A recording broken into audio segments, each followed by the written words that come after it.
En suivant ces étapes, vous pouvez progressivement entrer la discipline dans votre vie.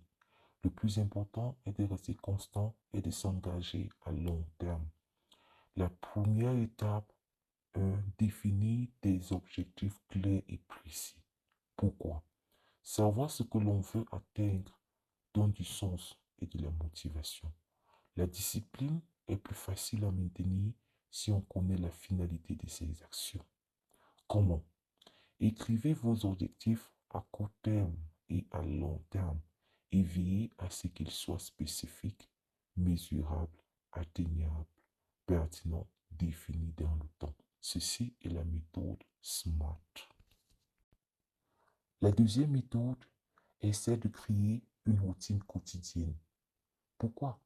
Une routine bien établie facilite la répétition des actions et aide à réduire la fatigue décisionnelle. Comment? Planifiez vos journées en intégrant des créneaux horaires pour des activités importantes. Commencez par des routines simples, comme des créneaux pour le travail, les loisirs, le repos, et ajustez au fur et à mesure. Troisième étape, développer l'autodiscipline progressivement. Pourquoi?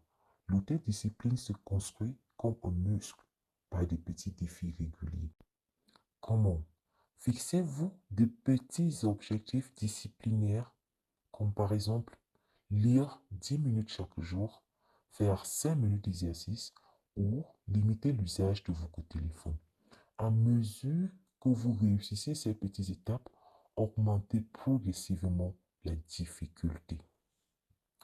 La quatrième étape, apprendre à gérer ses émotions et ses impulsions. Pourquoi? Les émotions et impulsions peuvent souvent interférer avec votre volonté. La discipline passe par le contrôle de ces aspects pour rester concentré. Comment?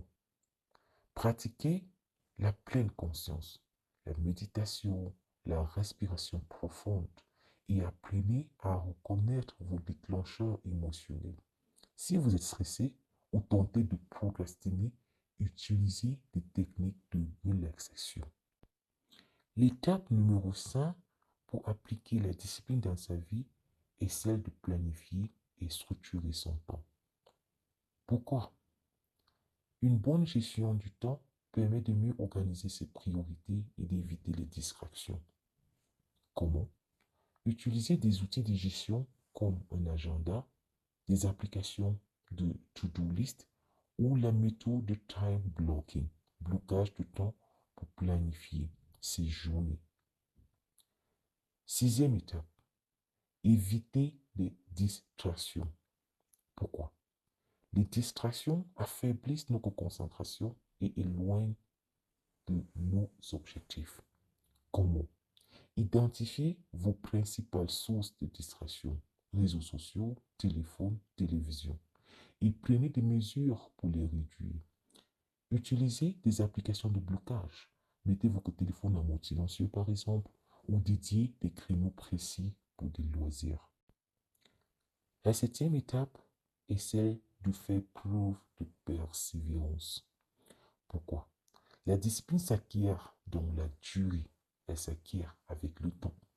Et il est important de persévérer malgré les obstacles. Comment? Acceptez que vous allez faire des erreurs et commettre des moments de relâchement. L'important est de reprendre le fil, même après une pause, en apprenant de chaque expérience.